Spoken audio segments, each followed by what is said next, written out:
Okay, good afternoon, everyone. Thank you so much for joining us today. The webinar will focus on paying your fair share. It is a 2-hour webinar. There will be some time at the end for question and answer, so feel free to put your questions in the chat or save them for the end, and we'll make sure to address them all as time permits at the end of the session.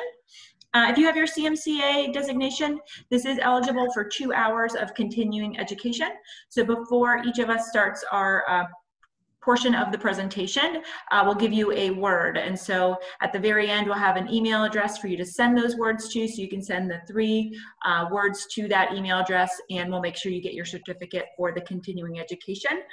You do have to attend this live webinar presentation. It will be available online for those that couldn't join us today, but in order to get the continuing education, you do have to attend this live session.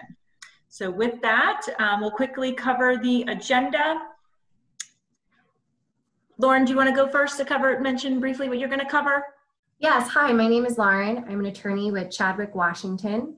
I will be covering the reserve studies in Virginia law. We're going to get into some of the nuts and bolts of both the Virginia Condominium Act and the POA Act, and discuss how your governing documents in those 2 acts dictate reserves and budgets and how it all comes together. Great. And my name is Michelle. I'm with Reserve Advisors. I'm going to be covering how associations should plan for success through a reserve study. So both what a reserve study entails and how you should use it. And I am an engineer and a reserve specialist as well. And I'm Kim Miles, and I'm going to talk about how, as a banker, I work for Wintrust Community Advantage, and we solely focus on providing banking services to only community associations, condominiums, cooperatives, townhomes.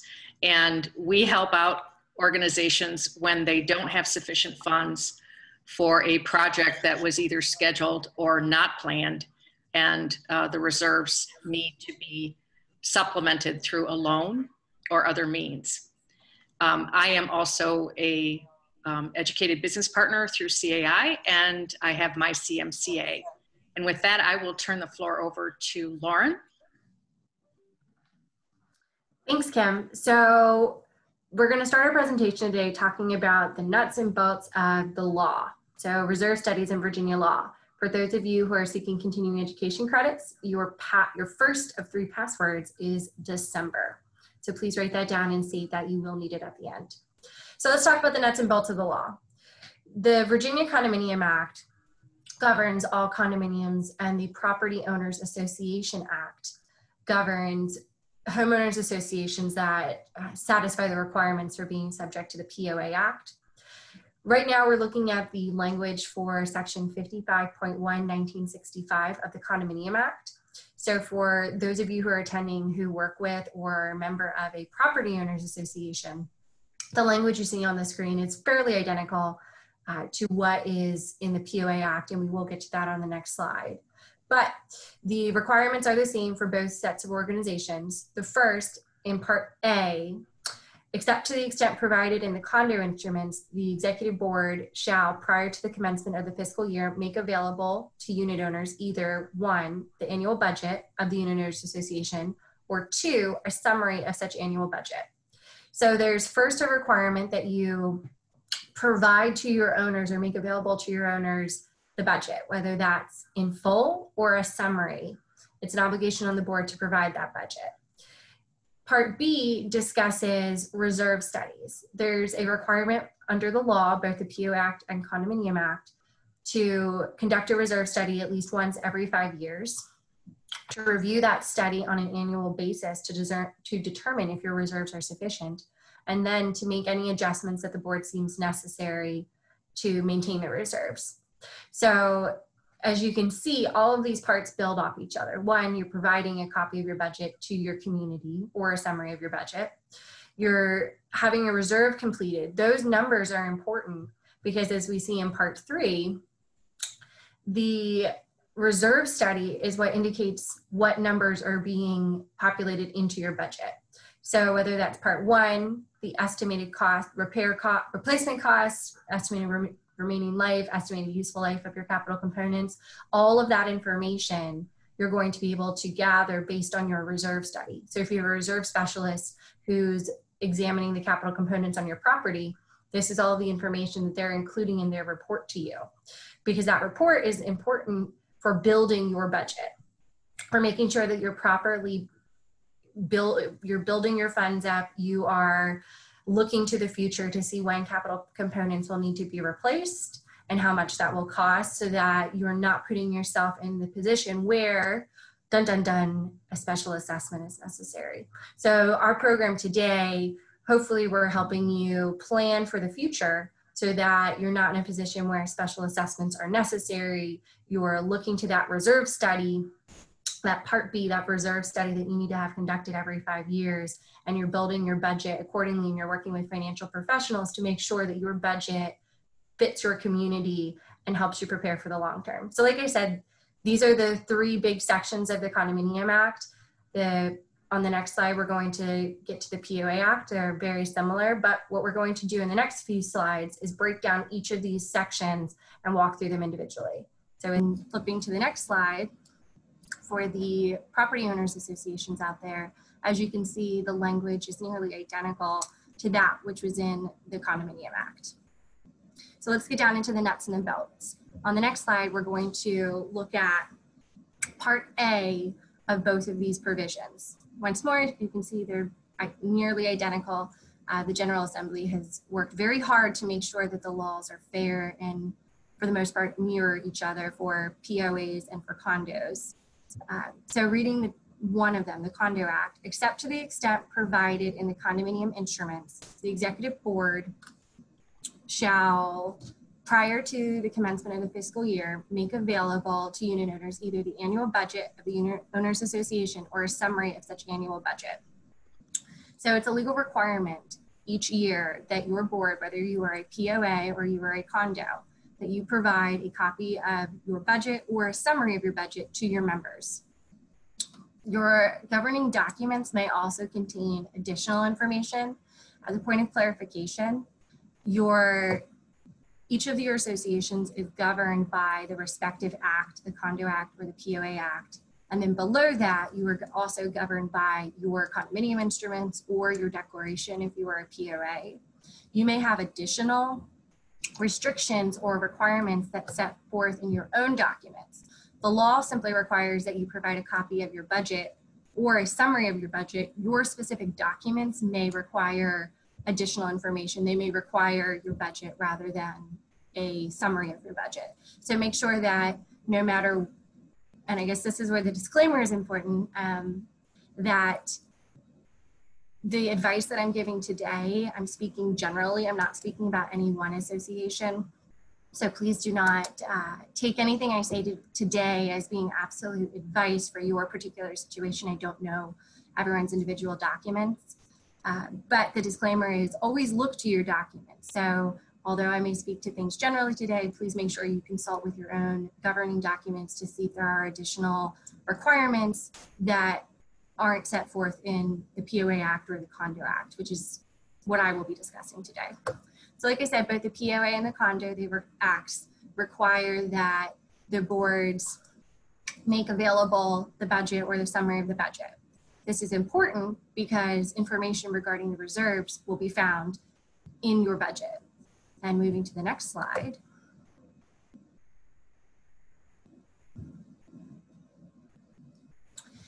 So looking at the Condo Act, Part B of 55.1/1965, except to the extent otherwise provided in the condominium instruments, the executive board shall conduct a study at least once every 5 years to determine the necessity and amount of reserves required to repair, replace, and restore the capital components as defined in section 55.1/1900. 2, review the results of that study at least annually to determine if reserves are sufficient. And 3, make any adjustments the executive board deems necessary to maintain reserves as appropriate. These requirements are mirrored in the POA Act. These are 3 of the most important things to remember as a board member. 1, the law requires that you conduct a reserve study at least once every 5 years. Why is this important? Well, you have capital components on your property, and some may have a average life of 3 years, 5 years, 10 years, 20 years, 30 years, depending on what the capital components are. So doing a reserve every 5 years helps the board gauge what amount is necessary to include in your reserve, so that if tomorrow every item failed, what amount would be necessary to fix all of those capital components. So having your study done every 5 years helps you determine where certain items are in their average lifespan, whether you need to be reserving more, which might mean an increase in assessments or in the assessment contribution from owners on a monthly or annual basis. It will also help you determine what the order, if you have multiple capital components that may be needing assistance or may need some scheduled maintenance within the next 5 years, help you map out when you want to do that maintenance. No board wants to be in the position that you haven't properly budgeted and you haven't properly reserved for a capital component, and then it fails, and then you're left in a situation where you either have to delay doing the required maintenance or impose a very hefty special assessment. So that's why it's important, and you're legally required to conduct a study every 5 years. The study can be either through a professional reserve contractor or reserve specialist, such as Michelle's company. Some associations try to conduct somewhat more of an informal study on their own. Our recommendation is usually to work with a reserve specialist. They're able to help give you a plan, not only identifying your capital components, but also helping you come up with a budget plan for either staggered or step increases in assessments over time, but to help you better understand the situation. But every 5 years, as a board, executive board, you need to be having a study conducted in some capacity.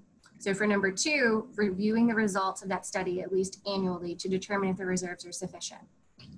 Every board goes through budget season once a year.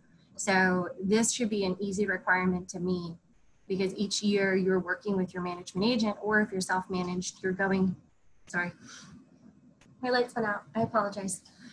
You're going through your budget for the year and determining if there are expenses that you know you're going to incur, how you can plan ahead and adjust your assessments for the following fiscal year appropriately.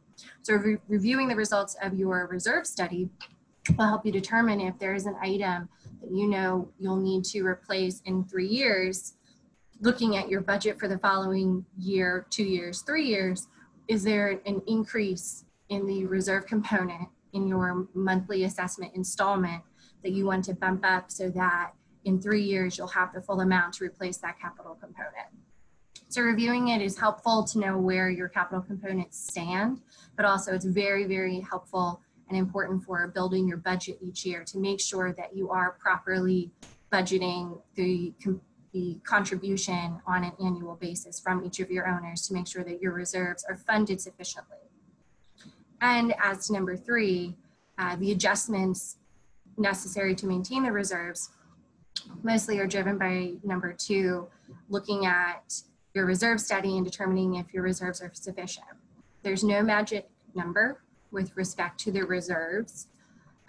So I would not advise one of my clients, and I don't believe one of my colleagues would advise one of their clients, that there's a set number that if you have 80% of your reserves funded, that you met the requirement. There is no legal requirement. As you can see, they use words as appropriate, sufficient. It's really a decision that is made by the board. You're asked to follow fiduciary duties and your duty of care to the association. So it's a decision, a big decision that the board needs to make on a yearly basis, making sure that you are properly reserving. But once more, this is where it comes in handy speaking with a reserve specialist, determining if there is a capital component that has a 7-year lifespan, what does that look like budgeting over 7 years, rather than trying to budget in 2 years for a project that will be 7 years away because you didn't budget properly over time.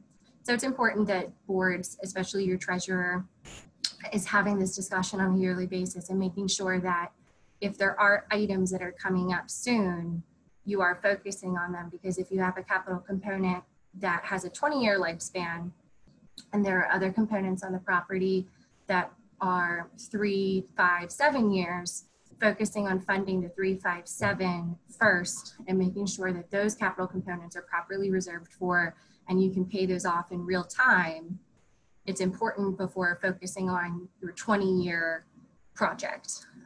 And once more, I'm not the banker, so I can't fully speak to the priority of it, but once more, these are decisions of the board you should be focusing on a yearly basis, because the worst is when a board doesn't properly reserve or maintain the reserves, and then a capital component unexpectedly fails, and then you're facing a special assessment, which in some cases, depending on what the capital component is, can be a really hefty special assessment, which is never a great thing to deal with in a community. And going to the next slide, once more, this is looking at the same requirements in the POA Act as the Condominium Act.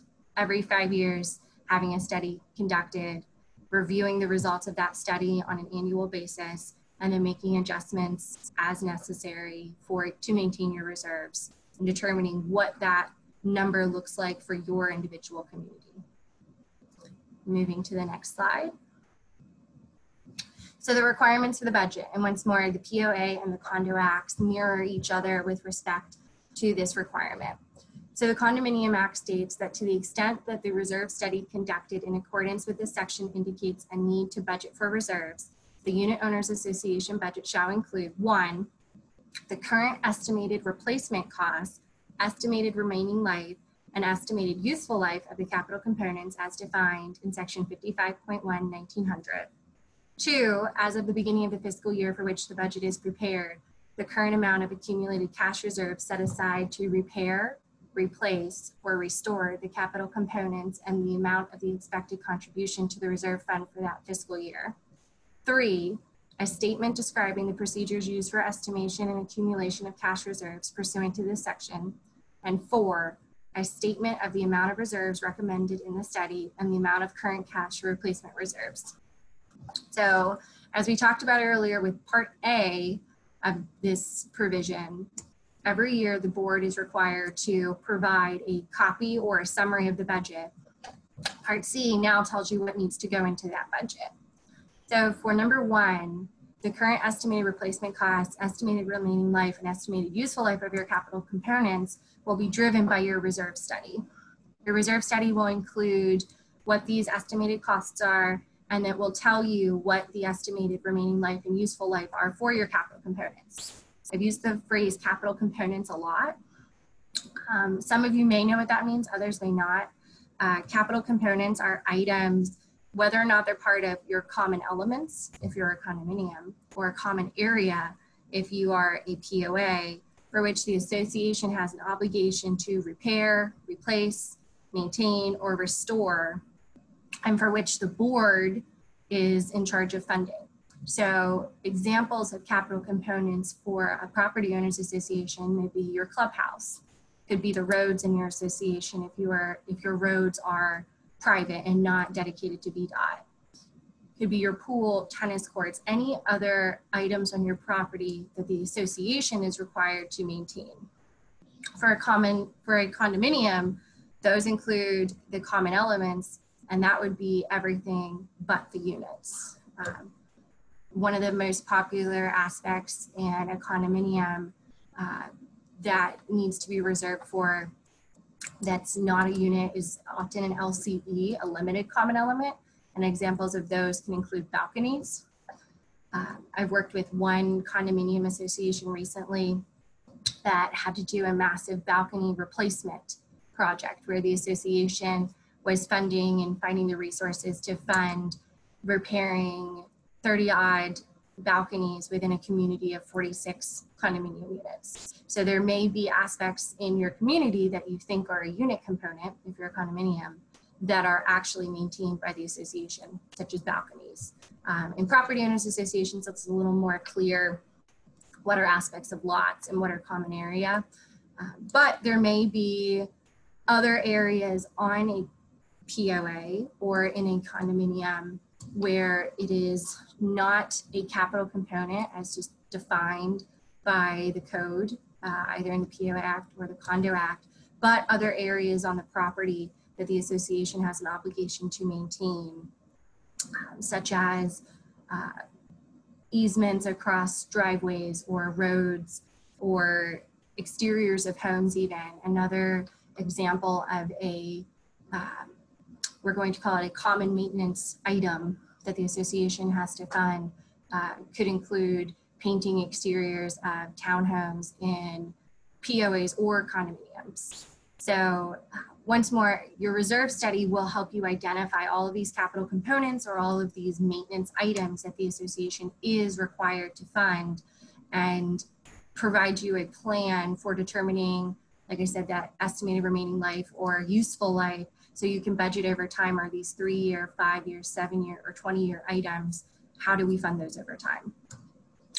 And then number 2, once more looking at the requirement for what you're putting in your budget, you're also including the amount of cash reserves set aside to replace the capital components, as well as the expected contribution to the reserve fund for that fiscal year. So you're stating what your current balance is in your reserve fund, and then what you expect to be the contribution based on your assessments. So whether that's your annual assessment, you expect it to be $100 from the annual assessment, or a lesser portion taken from your monthly installments. You're stating that in your budget so your owners are able to see what amounts are being placed aside to cover the reserves. Number 3, it's also important you're including the statement describing the procedures used to estimate the cash reserves and what you're using to accumulate the cash reserves pursuant to this section. So you need some sort of disclaimer included in your budget that includes that information. And finally, you need a statement of the amount of reserves recommended in the study and the amount of current cash or replacement reserves. This goes back to a moment ago I spoke about, there is no magic number. I'm never going to say, client, you have to reserve 85%. That whatever number is the complete replacement cost for all of your capital components, 85% of that is the magic number. So you just need to be able to include a statement that includes what your reserve study recommends as being the full amount, and then include the current amount of cash that you have reserved.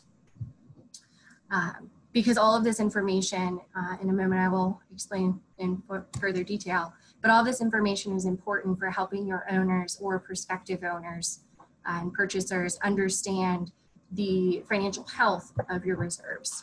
So if you have a reserve study that's suggesting that you reserve $100,000 and you have a current cash for replacements of $5,000, you'll find that there may be questions within your community as to whether or not the board is appropriately reserving. So having this information pulled out and identified in your budget is important for accountability, not only for the board and making sure that you're following your proper fiduciary duties, but also accountability to your owners, that they're able to see this information and then ask questions if they have them. The next slide. Once more, the requirements for the budget for the condominiums are identical to those requirements for a property owners association or an HOA, more commonly referred to as.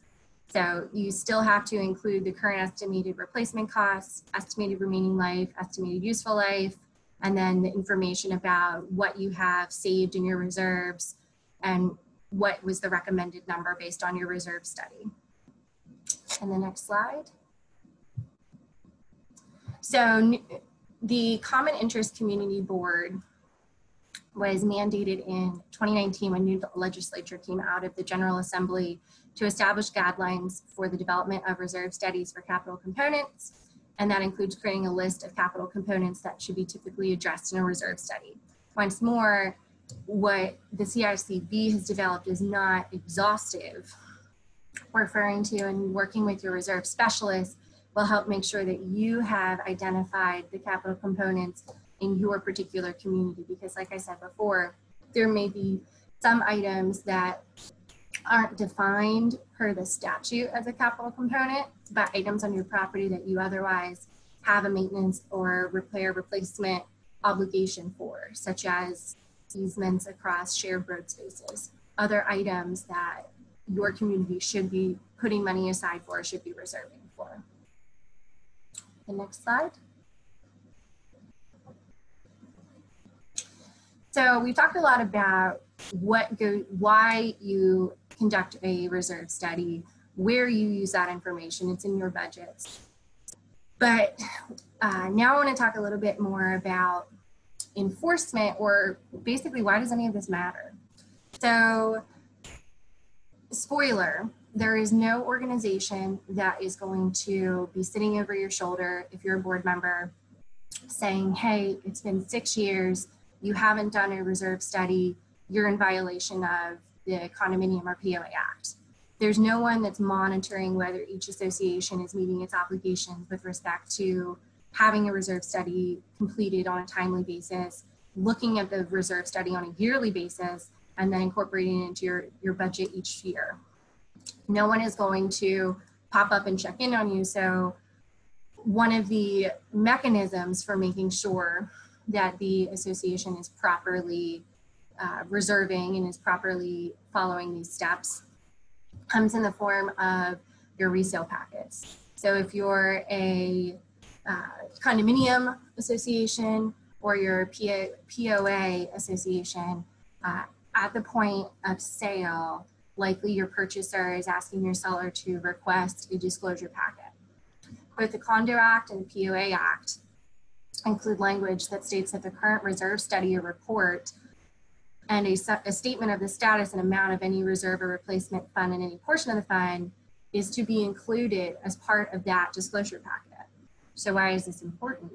Well, if you have a prospective purchaser who receives a disclosure packet and they see that you have a reserve study that recommended that you reserve $100,000 to cover your capital components, and then they're able to see that the status of the replacement or the reserve fund is that $5,000 are currently in the reserve fund, that's a $95,000 deficit that if you're a potential purchaser, you may wonder, how is the association going to bridge that gap? How are they going to find those funds? And that's where the most unpopular phrase comes in, special assessment. So it's important to make sure that if you're a board member, you're properly reserving, or if you're a member of an association, you're paying attention to whether your board is properly reserving, because it's possible that a purchaser, upon receiving the disclosure packet, will look and see the state of reserves and decide that they don't want to follow through with the purchase. The law in Virginia is that even if I were to sign a binding contract with a seller and I put a non-refundable deposit down, if I get the association's disclosure packet and I review it and I find something that I don't like, I have 72 hours to change my mind. So it's possible that based on the information regarding a reserve study or the status of a reserve fund, a purchaser could see that information and decide to back out of what would otherwise look like a binding contract. And then now the seller isn't able to sell their home and may be faced with either lowering the purchase price for their house to make up for what may be an anticipated special assessment in the future, or otherwise offering a credit. On a case-by-case basis, that may seem like a small issue that doesn't truly affect the board. However, if that happens to every home in your community and every seller is now having to lower the purchase price because purchasers are challenging the status of the reserve fund and whether or not a special assessment may be coming shortly down the lane, over time and as a community, you may see that your property values decrease because these houses are now being sold for a lesser amount because purchasers want a credit or want a break because they anticipate a $5,000, $10,000, $15,000 special assessment within the next few years. So it's important to think about the reserve study, not just for the immediate impact of do we have the funds to replace our road if something catastrophic were to happen, or do we have if the pool fails or some aspect in the clubhouse fails, but also the outreach is being, if we're not properly reserving, what could happen when members in our community want to sell their homes, what does that look like? And this, in my opinion, is one of those consequences, because like I said, DPOR or state agencies aren't going to be watching to see if you're properly reserving. But this could be one of the ways that if you aren't properly reserving, you may feel the impact.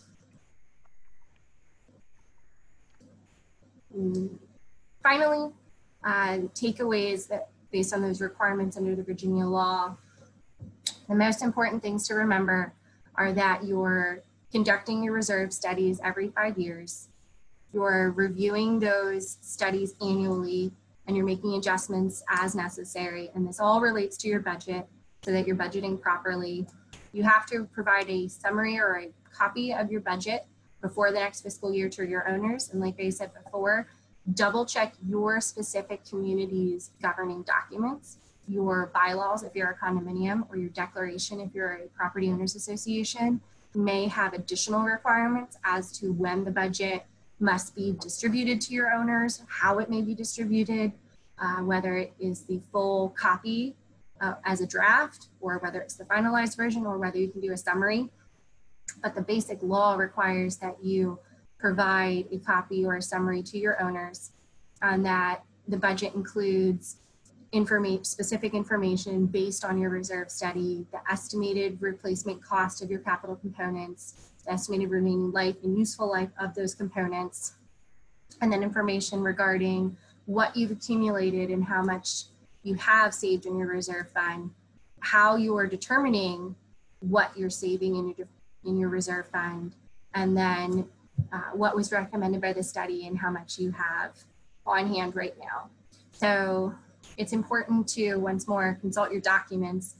Some governing documents may include more information with respect to reserves, but as a basic level, all associations across the Commonwealth must follow these standards. And like I said, if you don't, you may experience some pretty unfortunate outcomes, such as having to face a special assessment if the capital component unexpectedly fails, or feeling property values decrease if over time multiple sellers are facing issues because purchasers don't want to buy into a community that does not have a high reserve fund. So these are the basics with the law, and I know a few people have submitted some questions.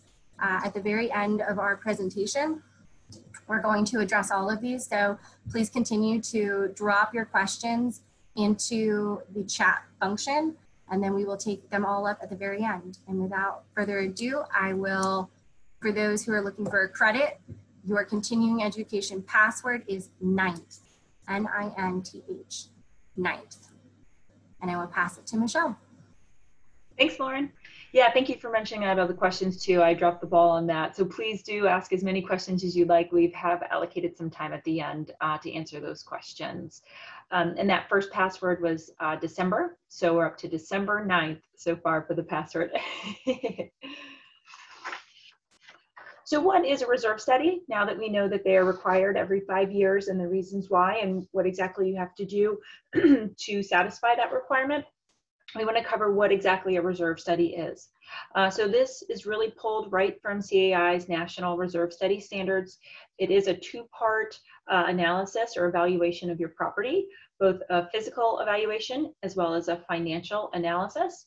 So during the physical evaluation, the reserve specialist or person performing the reserve study has to classify the property and develop a component inventory. They're going to perform an on-site inspection with a condition assessment. They're going to perform a life analysis of the reserve components, and then valuation and cost estimates for those. So that's all as part of the on-site physical evaluation. And I'm going to go into these in further detail, but that's a quick summary pulled right from CAI. Once you have completed that physical evaluation, you can really develop the expenditure plan, or really roadmap for the association. Standard duration is usually 30 years. Sometimes you'll see them in 20 years, but absolutely at least 20 or 30 years is pretty typical. So after that physical evaluation, you'll have that expenditure plan of anticipated costs that the association will incur, and then you can develop the financial analysis. So as part of the financial analysis, it's going to provide you the recommendations for those annual reserve contributions. So how you're going to contribute to that savings account, essentially, to offset those expenditures. have to include the current fund status and a suggested funding plan, so how the association really should get there. So typical format would be a cash flow analysis, which we are going to cover in further detail as well. The first part of that physical evaluation is really classifying the property. So everything throughout the entire community needs to be classified. How is that done? The reserve specialist reviews the legal documents, reviews a copy of the operating budget, and then often an interview with the board and management team to help categorize everything on the property. And so these are the 5 main kind of components that we'd see, or classifications throughout the property. So items might be homeowner maintained. If it's an HOA with single family homes, maybe the homes and lots are typically maintained by the homeowner. If it's a condominium, the interiors of the units are often maintained by the homeowner, maybe some of the mechanical equipment. So there will be items that the homeowner is responsible for maintaining. Some items might be maintained by others. Like Lauren mentioned, maybe the streets are maintained by VDOT, or maybe the light poles are released from the electric company, or the mailboxes are owned by USPS. So there will be items throughout the property that others are responsible for. It could be that the association is responsible for an element, but it's funded through operating, right? It's more of an operating type cost. And that would be a relatively low threshold, things that's done more through the annual operating budget. A general rule of thumb that we like to use is 1% of the budget. So if your budget is $200,000, then usually we'd set that cutoff at about $2,000 and say anything under that is probably general maintenance or operating funded, and anything over that you probably want to include as a reserve component. Again, that's really kind of determined during that on-site meeting. That's a general rule of thumb, but each association operates differently. So it is important to relay that information to the person that's preparing your reserve study so that they can set the study up accurately with how you plan to fund projects moving forward. The next category is long-lived elements. So the standard duration, like I said, for a reserve study, anywhere from 20 to 30 years. So anything that has a useful life beyond that would be considered long-lived. So I like to use the example of a clubhouse. We know that you're going to need to replace the roof, repair the siding, or whatever the exterior wall finishes are, the windows and doors, the HVAC, the carpet inside.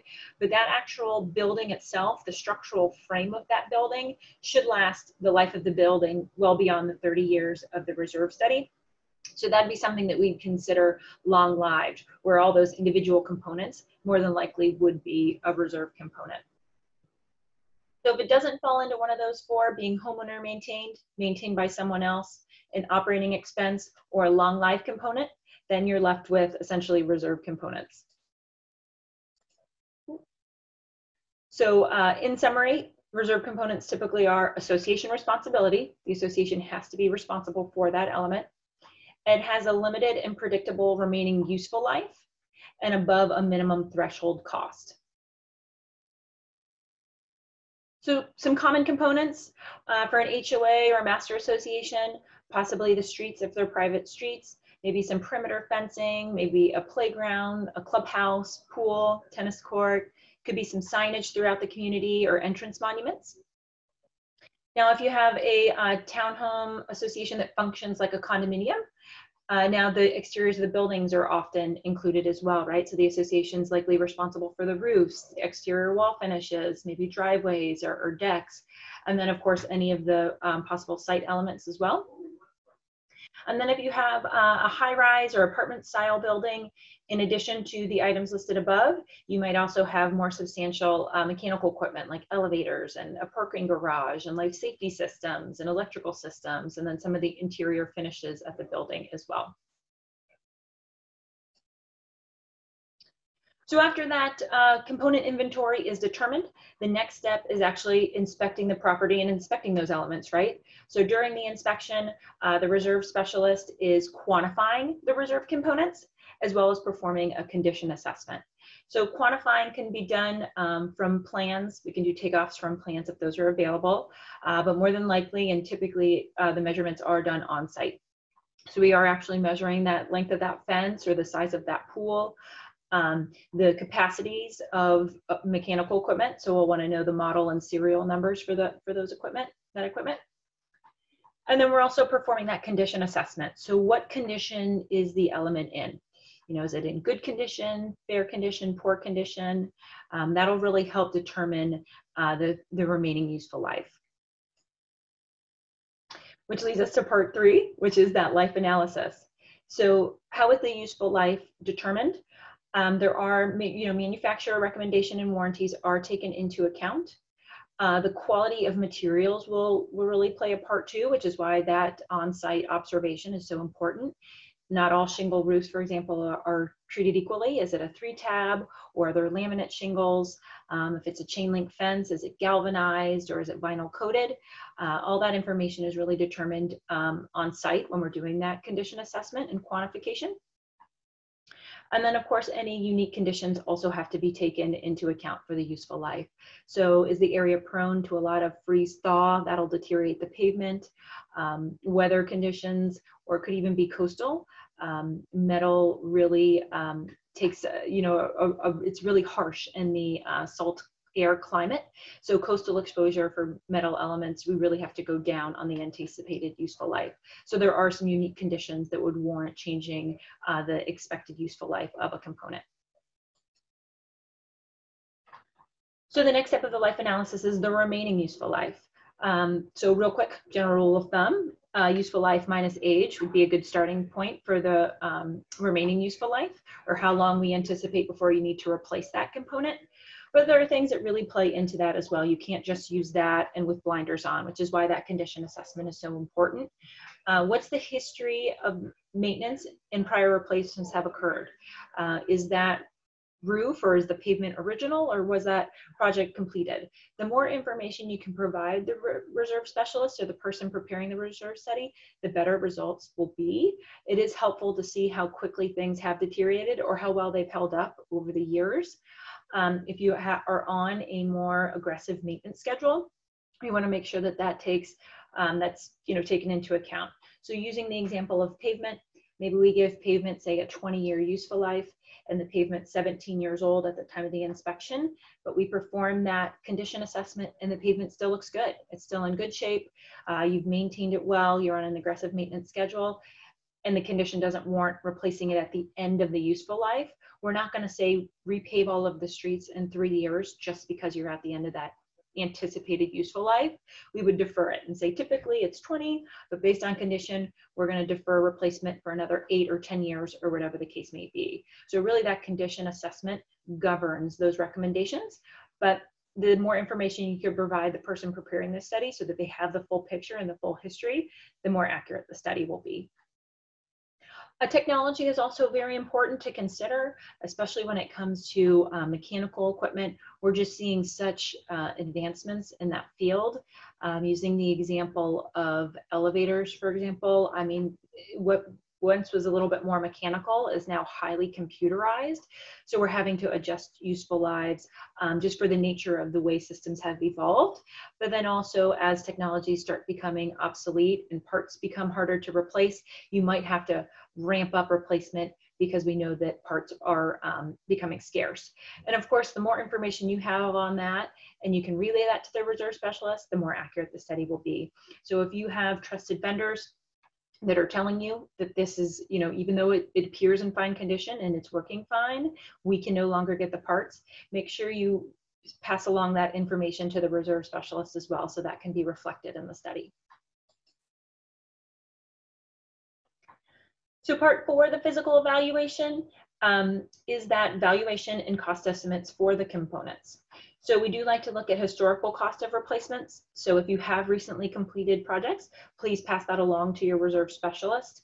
It's helpful to see, sometimes associations do have an in-house maintenance person, or they work with a smaller company that labor costs are really minimal and they pay closer to just the material price as opposed to a more traditional costs. The more information you can provide, that's helpful for us to consider and incorporate into the reserve study. It's important that local labor and material costs are used. You want to make sure that you are working with, we don't use the same costs for replacement of a fence or a roof or paving in the whole state of Virginia. You want to make sure that it is localized and reflective of costs in your area. You want to make sure that you're including demolition and disposal costs in those replacement costs. It's not just finding a playground on Playworld Systems. You see a great one online available for $25,000. You also have to, you probably have the current system in place that you need to demo, you need to tear it apart, and then you need to pay someone to dispose of it. And then that great system that you found online also has to be shipped to your association, and you need someone to put it together, right? So you need to make sure that you're taking into account all of these other factors, not just the sticker price. And that really applies to just about everything, right? Whether it's a perimeter fence, whether it's old roofing materials, mechanical equipment, you name it, that really needs to be taken into account. And then it's also very important to ensure that the study is incorporating inflation. So a reserve study, typically everything is priced out in today's dollars. So in 2020, what would it cost for that HVAC system? But if you're not doing that project for 8 years, you want to make sure that inflation is taken into account so that when the time comes for that project, you do have enough funds for the full cost of that project. So like I said, after you've completed all 4 of those steps, you now have the expenditure plan, or really kind of roadmap of expenditures the association will incur. And now you can put together the financial analysis. So this is also pulled from CAI. You need a reserve fund status. And by that, we mean that's something that usually the board or management will provide to the reserve specialist. So we need the current fund balance. How much do you have in the account today? What are the current year contributions? What's the current rate of return? And what are any planned expenditures you have for this year or coming up? We're not going to recommend changing the budget mid-year. So we want to know and have an understanding of where you're at currently financially this year so that we can come up with a projected year-end balance for that reserve fund status and begin our recommendations the following year and moving forward. So really the goal of the funding plan is to offset those planned expenditures that we've developed from the physical valuation. So we have the expenditures, and those are going to be offset from your savings account. So that's really that reserve fund status, how much you have in the bank already today, and then plus any future reserve contributions, which is really the variable. So you're providing us S. After the site inspection, we're developing E.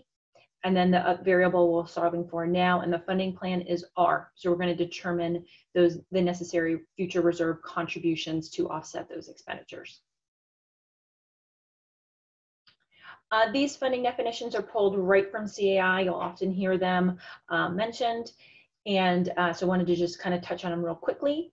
Fully funding, this refers to the component funding method, and I'll go into a little bit further detail on that funding method in a bit. But essentially, it's the funding goal of attaining and maintaining reserves at or near 100% funded. There's baseline funding. So that funding goal there is keeping the reserve cash balance above 0. There's threshold funding. So the funding goal of keeping the reserves above a specified dollar or percent funded amount, depending on the threshold. This may be more or less conservative than full funding. So threshold funding is the preferred method for most providers, myself included. We prefer the cash flow method with a threshold, and we'll go over that in a bit, but this is the most common method that is used. And then there's also statutory funding, so the funding goal of setting aside the specific amount of reserves required by local statutes. So as Lauren admitted or discussed, Virginia does not have a requirement for what you have to fund reserves at. You have to disclose it, but you do not have to fund at a certain level. The only area that you might have to fund at a certain level for would be FHA. FHA, if you want FHA approval for financing, they do require 10% of the budget to be contributed to reserves unless you can prove via a reserve study that less is sufficient for your associations. So that's for condominium FHA financing approval. So the component method, I put this you know, it's kind of written out in words. I know words are sometimes, it's like these definitions are sort of hard to understand this way. So I'll go over this really quickly and then walk through a quick example as well. But the component method essentially looks at each individual component on an individual basis. So you take the unfunded balance associated with that current element and you subtract out the existing reserves. So how much you already have dedicated towards that element. And then your reserve contribution equals that unfunded balance. So how much money you still need divided by the remaining useful life for that component. And then you have to do that for every single component to come up with a total reserve contribution. That equals the sum of the contributions for each individual component. So I'll walk you through a quick example here real quick. So this might be kind of small. We will share the slides, but for those of you that can see it, just for the, you know, keeping it simple with an example, we just have five components there. So going through the roofs, in this example, this type of roof only had a 15-year life. There's 5 years remaining of life, and we estimated the cost to be $535,000. The effective, as of the effective date of the study, the association had $335,000 in reserves. So you take the $535,000, how much it costs to perform the work, you subtract out how much you have currently allocated towards that element, the $335,000, to come up with a residual balance of $200,000. Now we're saying you have 5 years left for those roofs. So you take the $200,000, you divide it by the remaining useful life of 5 years to come up with a required contribution of $40,000 per year. You do that for each individual component, and then you sum them all up to come up with the total reserve requirement. There's really some flaws with this. First and foremost, there's no interest in inflation. So unless you are updating annually, next year the study is no longer valid, right? If you waited, even if everything goes exactly according to plan, and you funded it your $40,000 each year, when the time comes to do that project in 5 years, now you have a shortfall in cash because you didn't account for the inflation of that component. Or what if it actually fails at 4 years? Or what if there's a surge in the market and the cost is higher than anticipated? When you lock up reserve components and really allocate them to these individual components, it makes it much harder to allow for any variances from the reserve study. It's important to keep in mind that a reserve study is a budgetary tool. It's meant to help you and assist you with the budget, but unfortunately we don't have that crystal ball to predict exactly when and exactly how much. So when you get to this sort of analysis, it does become really tough and doesn't allow much room for variances. You will see providers offer this funding method if we're specifically asked for it, and if you tell us you do have these segregated accounts, and run the analysis for you. But if you have one big reserve account, like you truly fund with it's more of a kind of cash flow, one big account for reserves, we wouldn't recommend it, because then the reserve specialist is really having to arbitrarily assign values to these different components. And depending how you assign them, you can get drastically different results. So it's really a useless exercise unless you truly fund that way. So the preferred method is really the cash flow analysis. So again, here I have it in definitions, and then I can walk you through an example of this too. But in quick summary, the total combined reserve expenditures are calculated for each year. So instead of looking at each component individually, we're looking at it holistically by year. The combined expenditures are offset by the existing reserves and future contributions. There is a threshold or a critical year that's identified, and that's really what's driving the funding recommendation. And inflation and the interest that the reserves will accumulate should be considered in this analysis as well. So using that same example, I know it gets kind of small here, but we have those same 5 elements up top, and now this is just this cycle of when they're going to happen or incur each year. So what we do is we total up the cost for the anticipated expenditures by year to come up with projections for what you're going to spend in 2021, 22, all the way out for the full 30 years. And if you look, these costs are inflated. So that roof cost that we said was $535,000 in today's dollars, well, when you're going to do it out in 2025, we're anticipating it's going to cost $620,000 in this example. So you're really totaling them up by year. And then we put together the cash flow analysis, which is right below. And it truly is a cash flow analysis of your reserve account. So we're going to start with that current balance that you're providing us. How much do you have in reserves today? We're going to project out for that current year what the projected year-end balance will be. We know those expenditures, so we're going to show that line. And then we're really solving for that green. That green bar is the reserve contribution. So money at the beginning of the year, plus the reserve contributions, plus your interest, minus your expenses to come up with the projected year-end balance, which then becomes the following year starting balance. So it truly is just a cash flow exercise for that reserve account. We include this graph that I showed right below. I think this is super, super helpful for the average homeowner to understand the importance and the purpose of reserves. In this example, the blue line is the reserve balance account. The red bars are your expenditures and your green bars are your reserve contributions. So if reserves didn't exist, essentially the association would have to special assess every year when you have these large capital costs, right? So you'd have to, and it would vary. You'd have a year relatively small special assessment, then a few with none, and then a larger one, and then a huge special assessment, which is really hard for associations as well as individual homeowners to have their finances going that way, right? Ideally, what you would do is contribute at a relatively stable contribution and fund those projects from this reserve account, which is what we're doing. The green is the contributions. So we want relatively stable inflationary increases to that reserve account or to the reserve contributions to offset those costs. And the blue line is that balance. So like I said, even at the beginning where you're having years of relatively low expenditures, it's understandable that the average homeowner would say, well, why are we still contributing this account? We have all this money just sitting there in the bank. We have no foreseen expenses on the near-term horizon. Why are you still collecting dues? Why do we still need to contribute to this account? And this graph really helps them understand that you're saving, and then really depleting that account. So in this example, that year 2025 is a critical year. That's really what's driving the funding recommendation.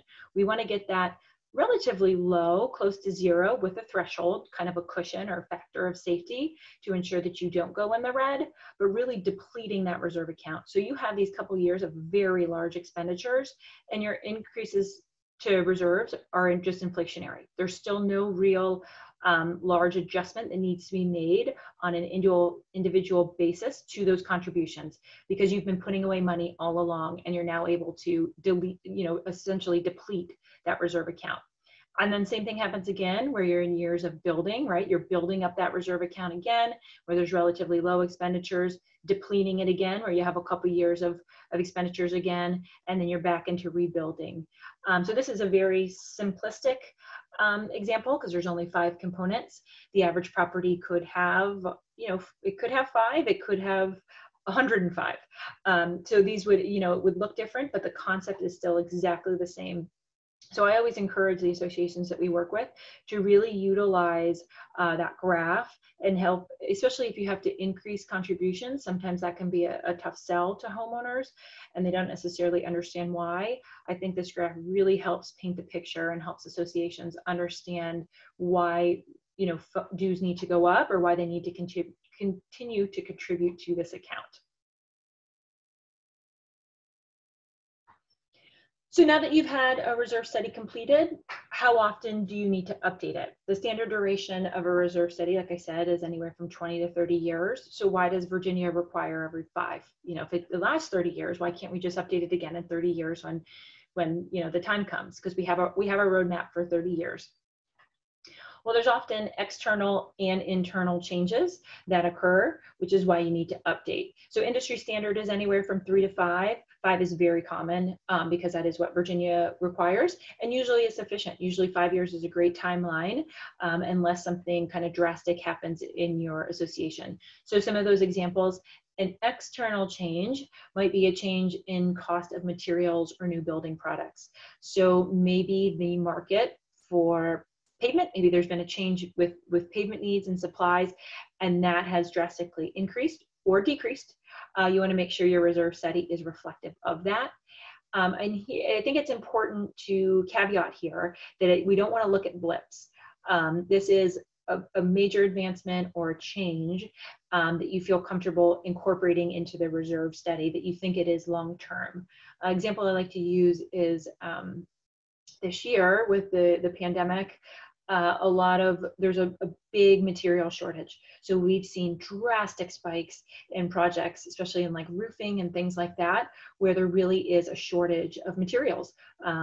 Factories had to close down, the supplies just aren't there, right? So there's these huge increases in costs. We are not incorporating that into our reserve studies. We're aware of it and we'll inform our clients of that, but unless you're doing that project in the next year or so, we anticipate that market will stabilize and return to normal, and we don't want you funding for these astronomical costs. So this really is more of a permanent kind of change or kind of adjustment to that market. There could also be environmental impacts. Maybe it was a year of really kind of a rough winter, a lot of freeze thaw to the pavement, a lot of snow removal, and the pavement really just took a beating. It was in decent, good condition when the study was done, but this winter just really, it took a beating. And you now anticipate the useful life to go down on that. It's important to update sort of ASAP so you can get the funding back on track, because the longer you wait, the more you're going to have to catch up, right? So if you kind of spread that catch up, if you had to move the useful life in for an element, it's important to make sure that that's reflected as soon as possible so that you have as much time as possible to fund for that near-term cost. So those are sort of external, kind of beyond the association's control, but there are often internal changes too that will require updating the study. So sometimes the associations will actually change their common property. Maybe they want to add a new playground or a new perimeter fence, or adding a couple new monuments, or maybe even removing. Maybe there's a tennis court that's really low use and the association decides it's more of a liability and we just want to remove it. You really want your inventory to be as accurate as possible, because you don't want to fund for something that doesn't exist. We don't want you putting away money for color coding a tennis court and replacing a tennis court fence that no longer exists. Or if you do install something like a playground, you want to make sure that you're funding for the eventual replacement of that playground for its whole useful life or as soon as you can. And I would say it is all relative, right? If over the 30-year study, let's use the example of a fairly large association that has $10 million of expenditures. If you add, a $1,000 sign in the scheme of things, yes, when you update it, you want that incorporated in. But I don't think you need to update earlier than that 5-year mark for that small cost. So I would say that is all relative, and feel free to reach out to your reserve specialist or the person preparing your reserve study at any time. We're always happy to answer those sort of questions. We field them all the time, and we're happy to say, you know what, you're fine to wait, or ooh, you really might want to consider updating, and kind of look at the picture too, because some of that will depend on your near-term needs. So I would encourage you to call if you're kind of questioning some of those things. Effective maintenance practice. So that's an internal change that maybe you just start, you get on a really aggressive maintenance schedule for your pavement. And what looked like not great pavement, and it wasn't being well maintained, and we were anticipating it was going to have to be repaved fairly soon. You get on a really good maintenance plan. You want to start investing in your pavement every year, and maybe the useful life can't be extended. And that should be reflected then in the study, because if you're putting all this money in on an annual basis into your operating budget to fund to maintain these elements, that will extend the capital need of that cost that should be reflected. And then lastly, actual implementation of the original study. So we do have a meeting. The reserve specialist typically will meet with the board and management to determine how you operate, so we can make the study reflective of how you operating versus reserves, and make sure that they are aligned. But sometimes things change. Maybe initially you say, yes, we do want pool mechanical equipment through the reserve account. But in actuality, as a pump has failed or a filtration system needs to be replaced, you've just been funding that through general maintenance. Well, now you're kind of funding for it in two places, because you're showing capital contributions towards that, but then you're also truly funding it out of the operating account. So it's important to make sure that those two are aligned.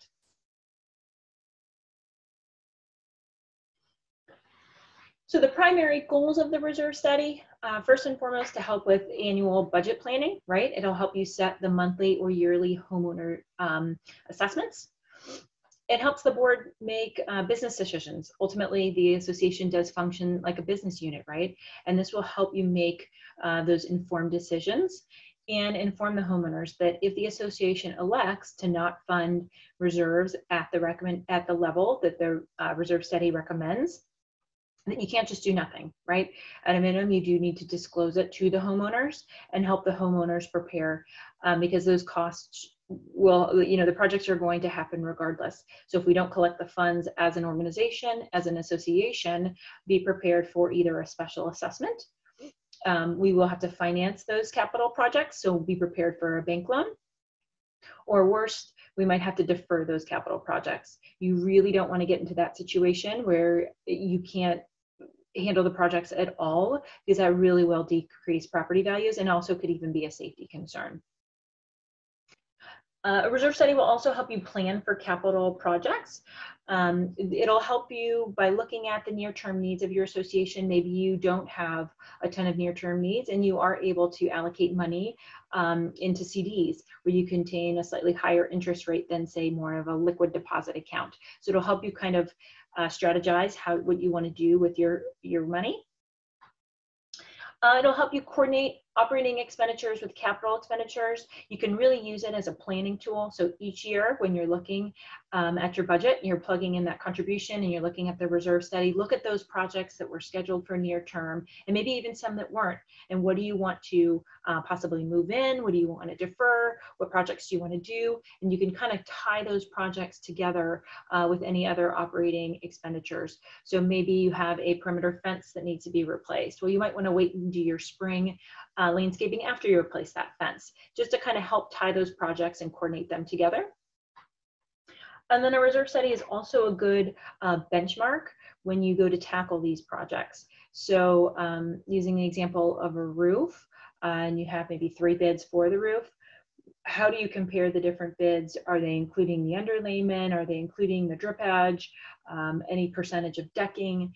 You can kind of look at the reserve study as a guide as far as what we would recommend, that independent third-party opinion, because we're not the ones that are actually doing this work, right? Any reserve specialist is not the person that's also replacing your roofs or repaving your streets. So what is the most cost-effective way to handle that project?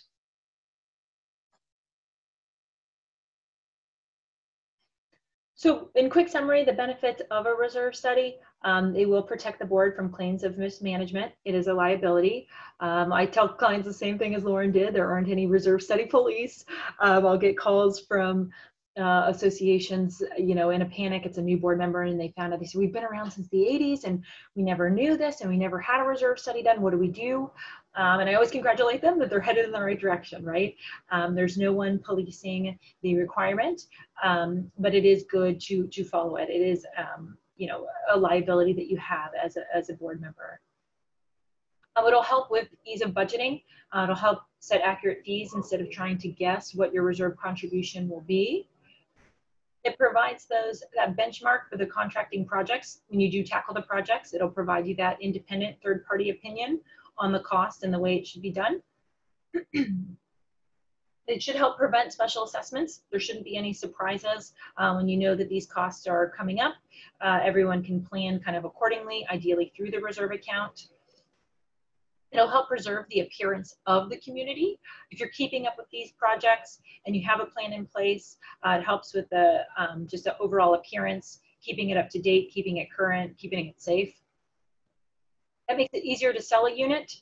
Buyers are becoming much more savvy. As Lauren alluded to, this information has to be disclosed. So it will help to have a current reserve study and to be following it. It will make it easier to sell a unit, which in turn will increase the market value for your units. If you're aggressively maintaining your property and you have your arms around it and you're on an aggressive maintenance program, it will reduce the cost of maintaining the property. If you are getting to the point of needing to replace the roofs and your reserve study, sure enough, has roofs to be replaced and you're starting to have a ton of leaks, instead of doing these patches and kind of prolonging the inevitable and spending a ton of money on this maintenance, to just proactively go in and tackle that project will help save some of the more maintenance costs. Same with paving. We'll see people dumping a ton of money into these small patches and crack filling, where really, I mean, that's good to do and very proactive, and we recommend it. But there comes a certain time where it just becomes more economical to just repave instead of continuing on that trajectory. And then ultimately, it's fair, right? If you're using the pool, if you live there and the roof is over your head, the fair and right thing to do is to contribute to that eventual replacement. So for the average homeowner, how do they use the reserve study? It will help with personal financial planning, like we said, whether that's through their dues and collected as an association through the reserve account, or preparing for that special assessment. It'll help distribute to potential buyers. We typically recommend we do provide an executive summary. So instead of providing, you know, a 60-page document to this potential buyer, it's a real quick 2-page snippet of the summary of the reserve study. And then ultimately, it'll help the homeowners understand the board decisions. I still go back to that graph. I really think it's a great one to really help the average homeowner understand the importance of reserves and why it's necessary. So thank you for your time. That's the reserve studies kind of in a nutshell, and I will kick it to Kim. Really quickly, Michelle, I believe we may have some people stuck in the waiting room. Oh, sorry about that. There are 2 people. Okay, and they're in. Perfect. And for those keeping track, this is your 3rd continuing education password of 2020. So we have December 9th spelled out and then 2020. And with that, I believe Kim will take it from here.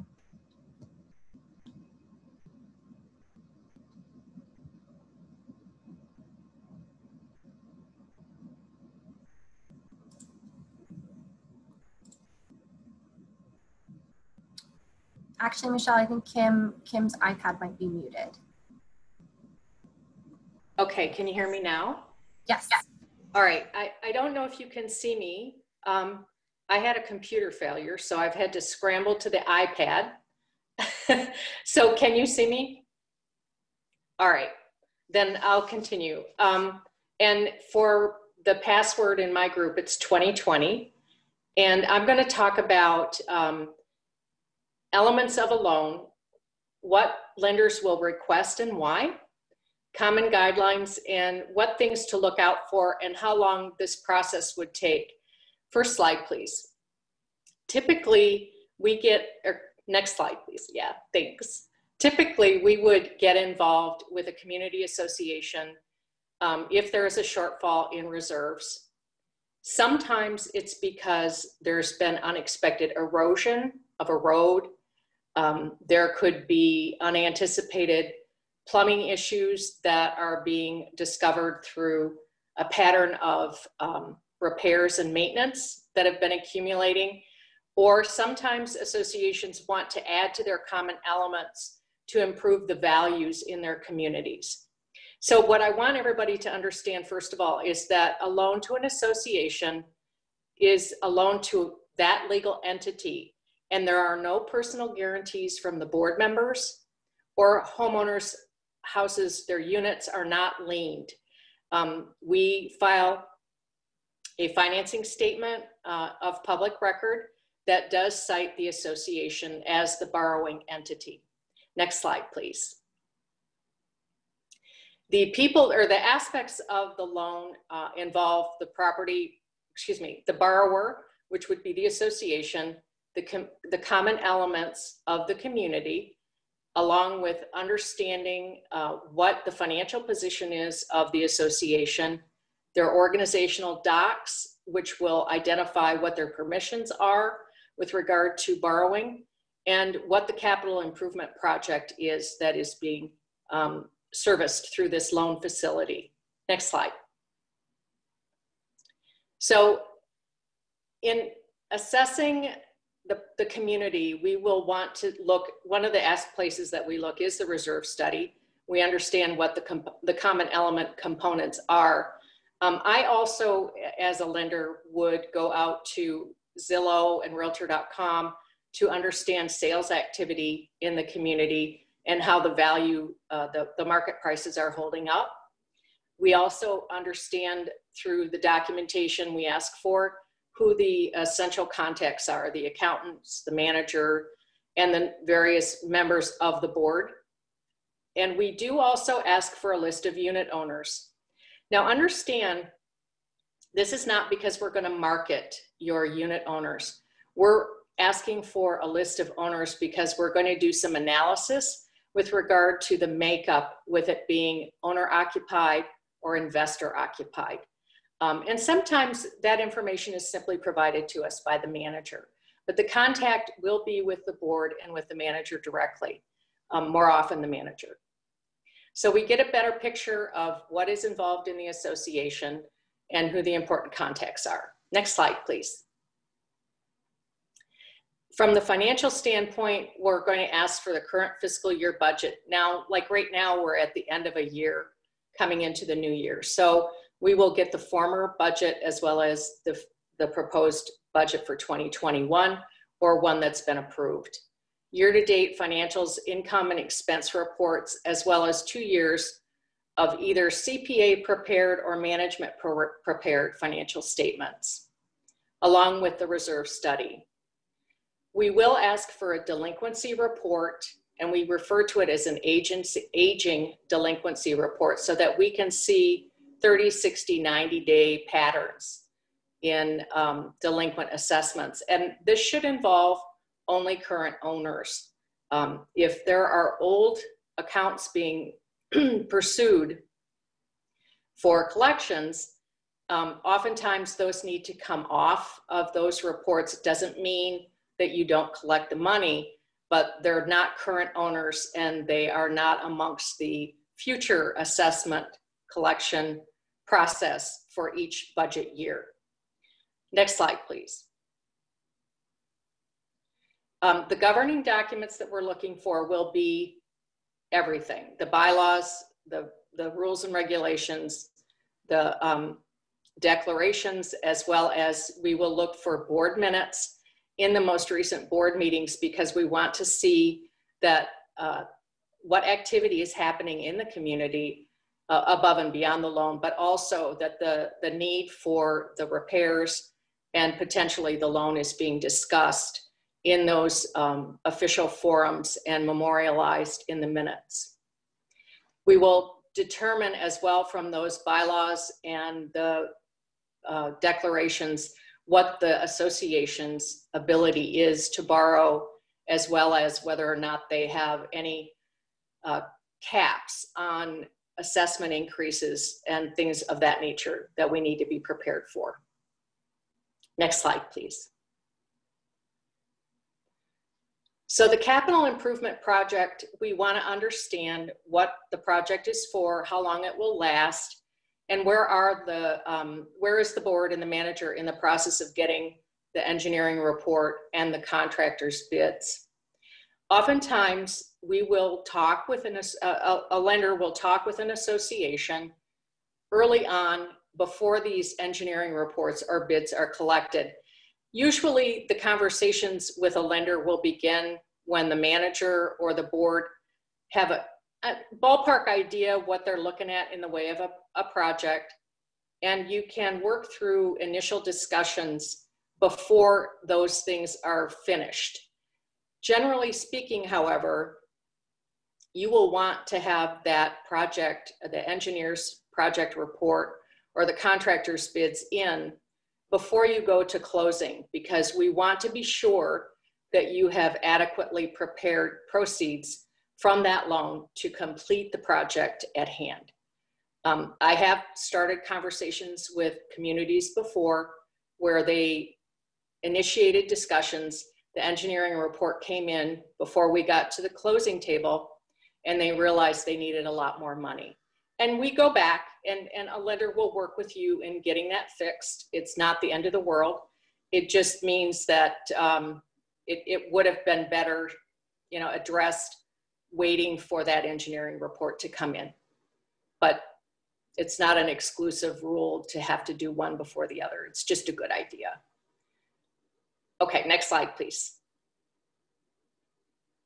All right, so this is where things get decided. There are underwriting criteria. We're going to want to see in the cash flow that you have sufficient income from the association to provide for 1.15 times the payment amount in the way of available cash. We call that debt service coverage. If the loan payment per year is $100,000, we will want to see that there is available $115,000 in income to cover that payment. This can be in the form of the reserve funds that are contributed annually. It can also be a line item on your operating budget to pay for the loan. And sometimes it is a part of an increase in an assessment in a given year or in subsequent years throughout the life of the loan, or it can be a special assessment. Any of those options will work, but we will want to see 1.15 times the payment amount coming in available income. You'll set aside the $15,000 in reserves. You're only going to pay the $100,000, but the $15,000 would be generally set aside into reserves. The other thing we will want to see is that there is a general rule of thumb to watch and see that there has been a pattern and a continued pattern of setting aside 10% of gross annual income into the reserve account. Next slide, please. Delinquencies should only include in the evaluation of where they stand.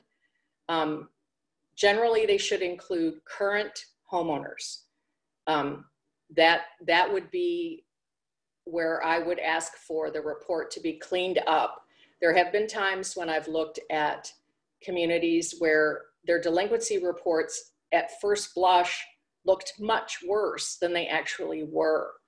And so you need to, as a manager or as a board member, be sure that your delinquency reports at first glance are looking appropriate as far as what's all included in accounting for who is delinquent.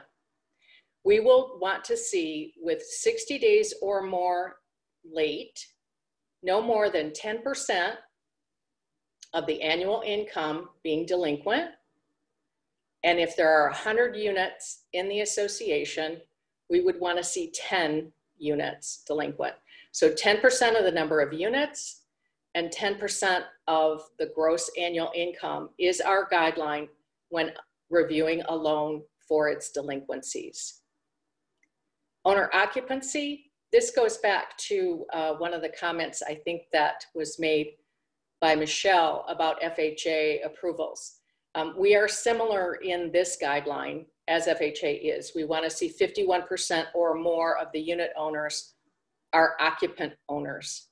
Now, there are variances in our marketplace, like beach communities, where they may be seasonally occupied, but generally occupied by the occupant or the owner, excuse me. The owner occupies for the preponderance of the year. So that would not be held against a community. So bear in mind, these are guidelines, and 51% or more is what we're looking for in occupancy by owners. And then we will look at the reserve fund. Michelle's illustration of the cash flow is the same approach to reserve funds that we will apply to the loan when we're looking at it. So next slide, please, and I'll show you how we use these. You can see in this illustration that there's a green box there with $500,000 for roof repair in 2018. Further down in yellow is the actual roof repair that was scheduled for later in its life cycle. And for whatever reason in this example, they are approaching the roof repair earlier than originally anticipated. You'll see down below, it shows that the loan proceeds have been added to the balance in the reserve funds.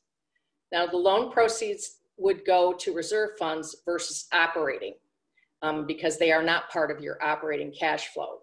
The repair is a reserve fund project. So those funds are down in loan proceeds, and you can see that there's an ongoing contribution to reserves. And that contribution to reserves has not changed during the life of this loan.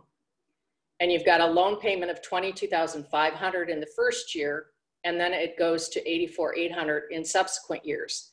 That would be an indication that that first loan, that the first year in that loan is interest only, a line of credit. And it's been changed to a fully amortizing principal and interest term loan for the subsequent years. So the payment is larger. And everything looks really good in this profile until you get to the year 2024, when there are balcony replacement or repair projects at hand. And further down, there is an asphalt pavement project as well. So this would be an example of a time when, in working with the loan that's being considered and the community looking at a loan, I would have a conversation with them, or the lender should talk with the manager or the board about this shortfall and how are they planning to address it. Maybe the static amount of contributions to reserves was an incorrect assumption on the part of the lender. Maybe you increase that 1% every year. So we would make those modifications, but the conversation between the lender and the association should take place. And this will help make sure that during the life of the loan, the association remains fiscally healthy and you don't fall off a cliff on other projects because everything went towards this accelerated project of the roof. Next slide, please. So those are all the things that the lender will typically request from the community association. I wanted to take a little bit of time to help community managers and boards to understand what things they should ask their lenders that they are considering, because we're not all the same. We are very different, but the important thing that is, I think, a uniform recommendation that everyone should consider is be sure that you're working with a lender that is an educated business partner through CAI, because they do understand association loans are not like a mortgage, they're not like a car, they're all very different. And the association does have the legal authority to enter into a loan transaction. So the things that will typically be required by a lender that the association should be watchful of: closing costs are a pass-through of an expense that happens in the process of creating the loan documents. Origination fee is generally an income. That would be added income to the lender institution. Not everybody charges an origination fee. Not everybody charges a closing fee. They sometimes are called doc prep fees or application fees, but be mindful of what they are and how they compare from one to the other when you're looking at multiple lenders. Are the reserve funds going to be required? Some lenders will ask for reserve funds. They may ask for some, they may ask for all. It depends. Also, some lenders will ask for the operating accounts. They will ask for all the operating accounts sometimes and all the reserve fund accounts. Some lenders won't talk to you if you don't already have a bank account with them holding the operating and reserve accounts. So some of these things will come into play in your selection of a lender. If you have a lender that's asking for a CD as collateral to the loan, this would be a sign that the lender doesn't understand association lending. So you might want to find a different institution to work with on that front. This area of prepayment penalty is one that I'm going to take a few minutes to talk about because it can cost a lot of money for the association if you're not very careful to fully understand what the prepayment penalty is for the loan that you're considering. It is common for there to be no prepayment penalty at all if the association is prepaying the loan from the assets of their own income, from the association's own income. That would be assessment income or reserve funds, whatever it is.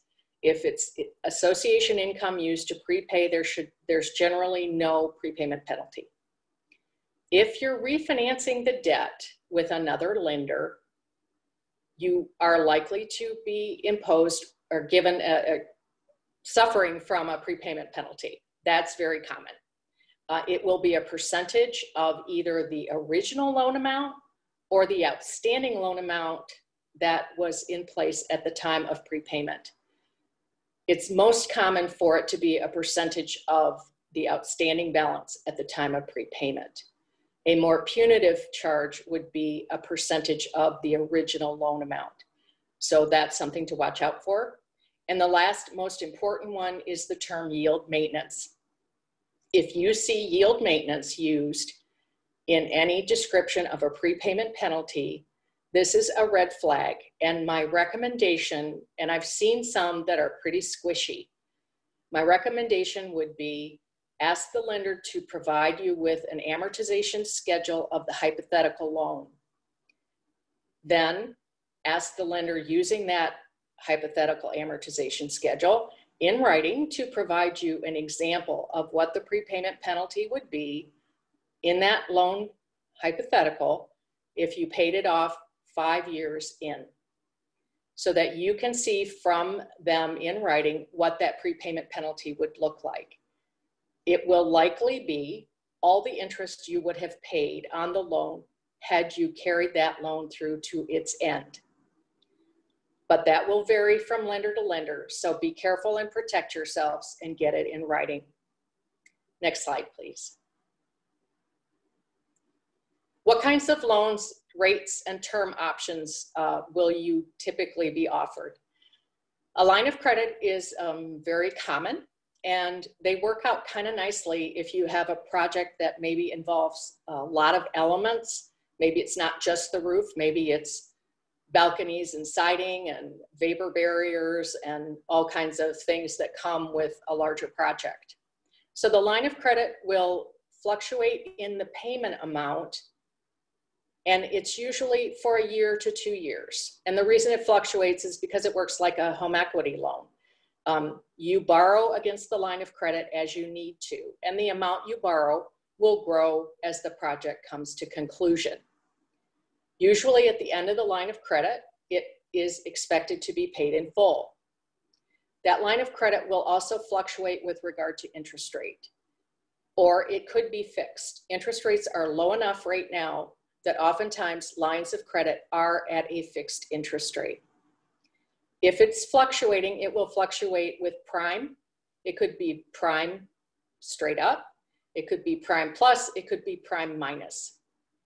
Just depends on whatever you negotiated with that lender. The other kind of loan that you can get is a fixed term loan. A fixed term loan would be at a fixed interest rate, and it is for a set duration. If it's $1 million loan, you get all million, the full $1 million at closing, and you start making principal and interest payments the very next month. And there's no fluctuation with a term loan at all. The term loan can sometimes be used in combination with the line of credit. If you get the line of credit for 1 or 2 years and it's got to be paid in full at maturity, then have the lender underwrite you for your association for a term loan if you want to use a term loan as the possible means to satisfy fully paying out the line of credit. If you are using reserve funds or you have reserve funds available, sometimes the line of credit with the conversion option to a term loan at the end will work well in combination, especially if you might use reserve funds to help pay out for some of those costs. What it will mean is that you might start out with $1 million, and maybe you're fortunate and the project only comes to $800,000. And if you have $300,000 in reserves and you want to use $100,000 of it towards the balance, then you borrow the full amount of your term loan at something less than what you originally anticipated. No harm, no foul. If you start with $1 million and you only convert 500,000 of it, that's great. That's great for the association, and it will lower the amount of debt. When you have a prepayment penalty that is zero when the association can pay it in advance. One of the other benefits to look for is if the lender will allow for the payment to be re-amortized. Oftentimes, if you're able to pay down principal and you re-amortize the debt, that will reduce the cash flow demand from the association in payment to the bank. So it's a win-win for everybody to do that. The other thing that some associations have done, from my experience, is they use the line of credit, they do the work. At the end of the line of credit, they know how much they actually need to borrow, and they let their unit owners or homeowners pay their portion instead of participating in the loan. And loans can be structured for that as well. Bear in mind that the loan is between the bank and the association. Variations on unit owners owing or not owing becomes a management burden. And so the management firm needs to be able to address those variables if a loan is entered into and the board would like to let unit owners pay off in advance their portion. Next slide, please. How long does it all take? You should plan for it to take at least 45 days. We do have there are lenders that have loan products that only take 30 days. That's cutting it a little close, figure more like 45. More typically, it will run 60 days. And if there are holidays and there's a lot of project activity, sometimes it can take 90 days. That would be unusual. 60 days is more typical, and 45 is fairly typical as well. But you want to plan ahead and reverse engineer your loan proposal process ahead of when you need those funds. And any lender that you work with can pretty much help you do that reverse engineering of timelines so that you meet your deadlines and you are able to succeed in your projects. Also, I would suggest that if you think in 2021 later or in 2022 you have projects and you want to prepare for that in your budget planning in the fall, if you do budget planning in the fall, then select 3 lenders and ask them to do loan proposals based on what you think will happen. And that will help you properly prepare your budget. But as lenders go, we'd like to help you succeed in whatever you need to do in determining whether a loan is a good option for you and that the budget is properly representative of what assessments need to be to obtain that loan when you need to. And the lender will work with you to succeed in getting the loan if that's the best course of action for your community. And I think that's it on my front. Thank you so much for letting me figure this out. It's nice when your computer blows up 5 minutes before you're supposed to talk. Well, thank you all for listening to our presentation so far. I know that a few people have dropped questions in the chat, so I'm going to read through those and we will address them as they came in. And then if anyone else has any additional questions, please feel free to type those into the chat as well. As a general housekeeping matter, the first question was, will the slides be made available to those on the call so that we can share and discuss with fellow HOA board members?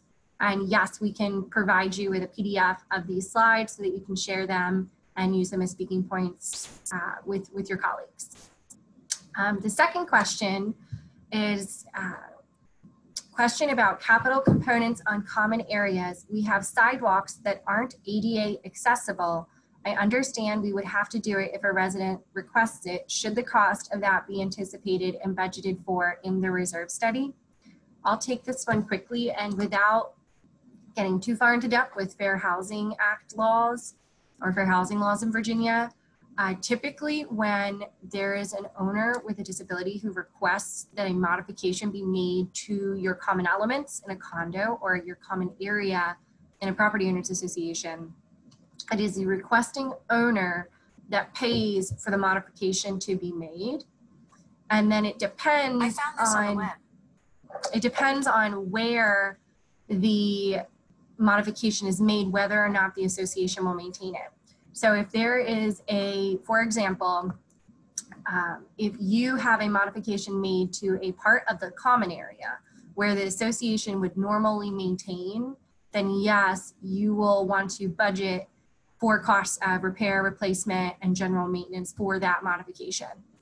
Examples would be making the sidewalk more accessible, or if you have in a condominium, if you have a heavy door that leads to the parking garage, having a system installed where you push a button and opens the door, that would be another example of a modification that the association would absorb into its maintenance budget. And yes, you would want to reserve for that. If it's a modification that is made to an area that is only accessible to the requesting owner, or that the association wouldn't otherwise maintain, then most likely the answer would be no.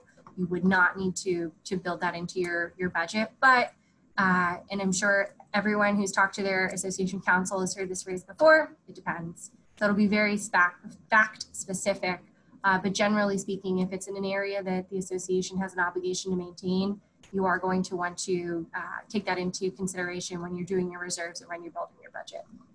And Michelle and Kim, do you have anything you'd like to add to that?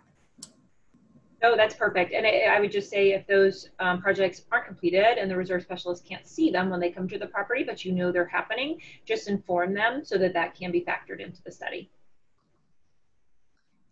So question number 3, does the budget summary need to be quote unquote provided by being sent, or can members be made aware that it is available? We do discuss in detail at our annual members meeting. So I'll take this one. If you look at the specific language in the POA Act and in the Condo Act, I believe it says specifically, quote unquote, make available to your owners, make available to your lot owners or your unit owners. So I would direct you to your specific governing document. So if you're in a condo, your bylaws, and if you're in a POA, your declaration, or possibly your bylaws, and look at the language to see whether your documents contain specific information about things that need to be provided to your members before a meeting. Sometimes the documents will be very specific, and they can say things like, you must send via first class US mail. Other documents say that you can email documents, or other governing documents say you can email them, you can post them online. They need to be made available to your owners. That could be interpreted liberally to say if you post it, if your community has a website like Town Square or something similar, that you could post it online. But I would still, out of an abundance of caution, and not wanting owners to think you're not telling them things, that for something like a budget that is important, even if you just post it online, still giving members some sort of a notice, whether that's a letter that goes out to everyone that says this is where it is posted, because perhaps it is a longer document and you don't want to mail it out to everyone. But at least giving owners notice, you can find it here. This is where it's located. However, under the statute, make available to could just baseline be posting it. So definitely check your governing documents to see whether there's an increased standard for having to actually provide it or to mail it to your owners. The 4th question is, since a reserve study is required every 5 years, what would be some reasons to conduct a reserve study before 5 years? So I'm going to kick this to Michelle to answer. Yeah, and so I touched on this a little bit. I don't know if this question was before or after that, but reasons really to update the study are for any internal or external changes to the association. So if you're evaluating your reserve study on an annual basis and everything is going relatively according to plan, balances are where they're expected to be, projects are occurring where they're expected to be, there haven't been any surprises, then you're fine to keep going according to plan until that 5-year mark where you really should have a new condition assessment performed and updated cost analysis to provide a refresh and updated funding recommendations. The reasons to do it earlier would be for those changes. So internal change, meaning you've added or removed common elements. We want to make sure that's reflected in the study. A change in the way you operate of what you want to fund through that reserve account, that should be reflected in the reserve study. Or any external would be more weather related conditions, things just deteriorating faster than anticipated or maybe lasting longer than anticipated. Or it could even be advancements in technology. So if you find out that you're in a high-rise building and you find out that parts for your elevator are becoming obsolete and that you're going to need to replace your elevator or modernize it sooner than anticipated, you want to make sure that gets reflected as soon as possible.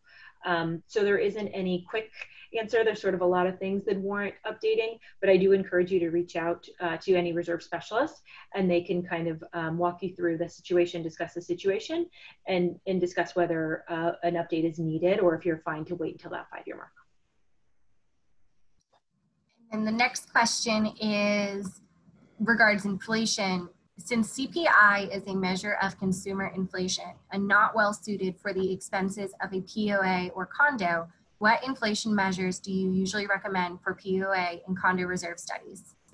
And that's a great question. You're absolutely right. The change in bread and milk and things like that, and gas aren't necessarily tied to construction projects that the associations are going to incur. So we do look at a construction inflation rate that you should use. So our principals go in quarterly and work to come up with projections. It is, it is a 30-year study, so we don't want to say, right now, because of what we're seeing right now today, this is what we anticipate for the next 30 years. But we do evaluate those, and there is a regional aspect to inflation as well. The next question is, can a reserve study be paid for out of the reserves, or would it come from the general operating fund?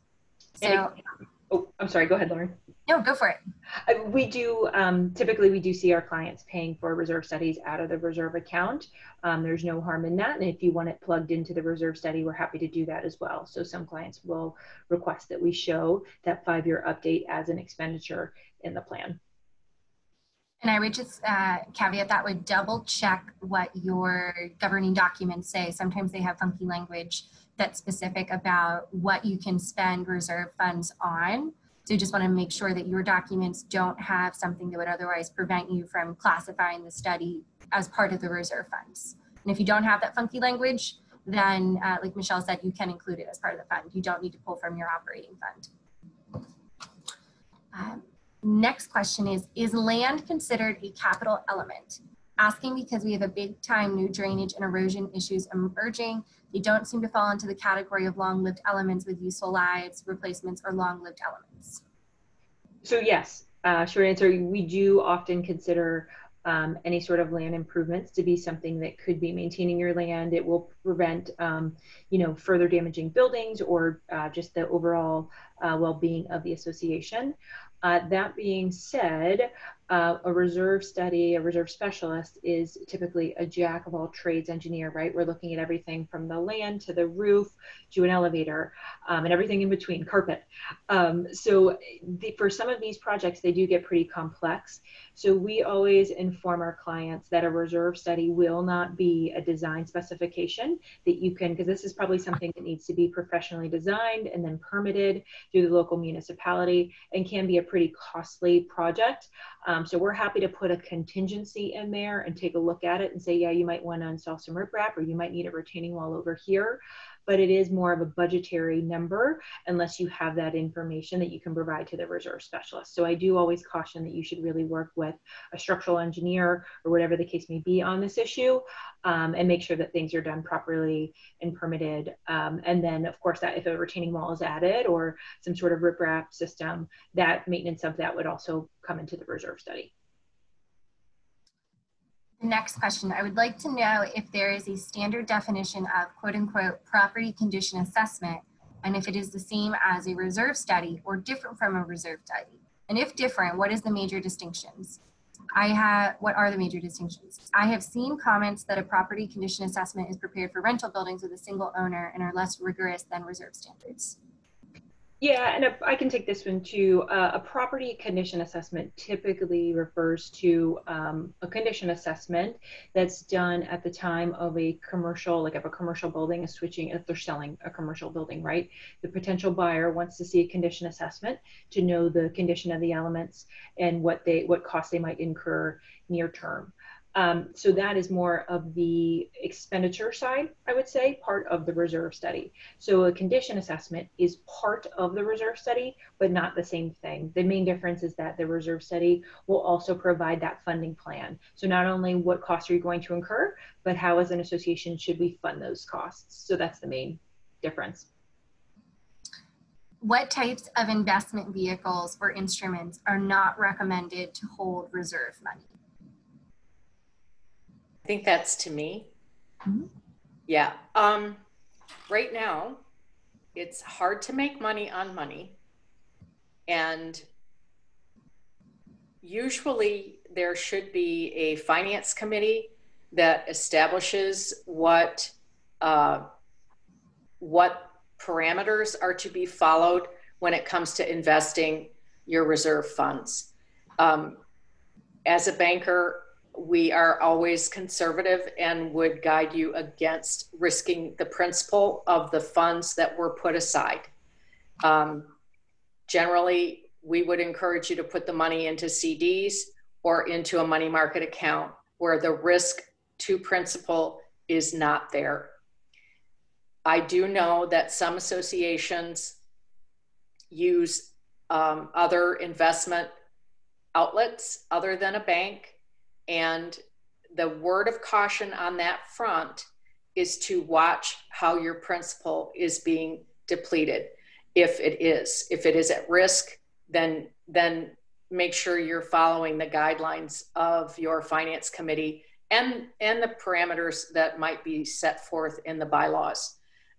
It is a good idea for a finance committee to establish their parameters and run it through the board and make sure the board has agreed to it before they start doing those investments. Things like Ginnie Mae's and marketable CDs. Marketable CDs are not risky if the principal is not at risk. Those you have to be careful of because if you liquidate them before maturity, you will risk the principal. But Ginnie Mae's are the other vehicle I've seen. They aren't risk-free. They can cause early interest prepayment on the debt, which is funding the interest rate that you're earning. So your realized rate of interest isn't necessarily what is reflected on the coupon or what they represent it to be from the onset. So just be really careful and understand what your committee guidelines are that the board has accepted. The next question is, if a board decides to eliminate a tennis court, for example, can the money held in the reserve account for a tennis court be used to create something to replace the tennis court? So I will take this one. There's no prohibition in the Virginia Code against redistributing the use of your reserve funds. However, you want to look very, very closely at your governing documents to see whether there are specific limits on taking funds out of the reserves, if it has to be maintained to a certain amount, or whether once money that is earmarked as reserves can then be recharacterized, absorbed into the operating budget to build something rather than to replace, repair, or maintain something. So it's going to be very document specific. Otherwise, money that's in your reserves will just be generally part of your reserve. So if you have put aside money for the tennis court, that could be reabsorbed to contributing towards other capital components. However, I definitely pay very close attention to your specific documents to see whether your documents place an additional restriction or limit on how you can redistribute or reclassify funds. The next question is, as a lender in general, are POAs good entities to lend to? Sure. It's going to come down to all of the documentation mentioned in the presentation, but Property Owners Association is a legal entity, just like a condominium or an HOA, and a lot of times their common elements are more de minimis or they're limited as compared to a condominium, but it depends on the Property Owners Association. But we don't construe them as any different in their risk classification as an HOA or a condominium. They're just as eligible. I believe Kim already answered this, but does debt service for a bank loan become a reserve expense or an operating expense? It can be either, depending on how you handle it. Generally speaking, if it's a capital repair that's being done, it is appropriate for it to come, for the payment to be part of the money that is put aside for reserves, because it's addressing something that happened in the reserve area, the capital improvements, the common elements. But it is not uncommon for it to become an expense line item as a loan payment. And the money that goes from operating to reserves starts out as operating, and the payment can come from reserves or from operating. Yeah, and I would just add to that, we could add it. We sometimes do include it when clients want a loan included in the reserve study, and it truly is money in, money out. We would show on the expenditure plan, we'd show a line item for debt repayment. And so that cost, your repayment cost would be an expense. And then on that funding plan, in addition to the typical reserve contribution that you need to offset all the other plan projects, we'd have another line that says debt repayment. So it's money in, money out. One other thing I would add to that, that's just a caveat because I've come across it here in the last year. If common elements are being acquired that weren't part of the common elements at the time that the bylaws and the governing documents were created, sometimes the bylaws will require that that type of transaction be a special assessment. So again, you go back to your governing documents, and it does depend on what the project is for, what the funds are funding. So that's one oddity that I've come across recently. And then the last question, which Kim briefly touched on, is what are good ways to invest reserve funds? Well, not Bitcoin, sorry. Spending so high. Yeah, it's just, again, very conservative. You just don't want to go to the homeowners and tell them, well, we thought this was a good investment vehicle, but oops, not. So just be conservative and preserve the equity and have a finance committee come to those decisions, or at least have the board come to an agreement on how that money's going to be invested safely and not lost. And to me, that's a CD or a money market. I wish I could help with better interest rates. We have another question. The POA says reserves are to, quote, repair, replace, and restore capital components. I was taught that repairs have to be made from operating. Once you decide it's time to stop repairing, you fund a replacement from the reserves. Large systems like lake equipment often need repairs that can cost several $1,000s before you replace the entire system. What do you need to do to justify using reserve funds for these large repairs? Yeah, I can take that one. So I think that really comes down to two of the kind of qualifiers that we mentioned about being included in a reserve study. One being the useful life. So what is the typical, does it have a predictable remaining useful life? And is it outside of an annual expense? If it's an annual expense, it probably doesn't need to be in the reserve account, right? It can just be funded through general maintenance. But if it is a less frequent project, maybe every 2 years, 5 years, 10 years, 30 years, then that's kind of check one, that it can qualify as a reserve component. And then 2 is that cost. So if it's below that threshold, like a relatively small cost, 1% of the budget or less, probably general maintenance, routine maintenance. But if it's higher than that, then it really does qualify as a reserve component. An example would be pavement.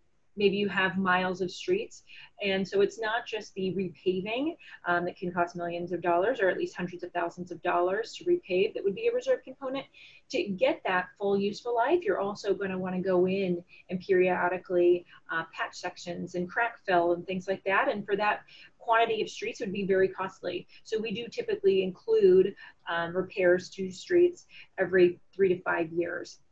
So absolutely, repair items can be included. In the mention of a lake, we often include, whether it's sediment removal or shoreline regrading. It's not just those large structure repairs. So if the cost warrants and the useful life is beyond a year, then yes, it can be included in the reserve study. And with that, I don't see any additional questions in the chat. I'd like to thank everyone for joining us today. It was a pleasure talking to you all about reserves for 2 hours. If you have any additional questions, feel free to reach out to us. But thank you all again for joining us.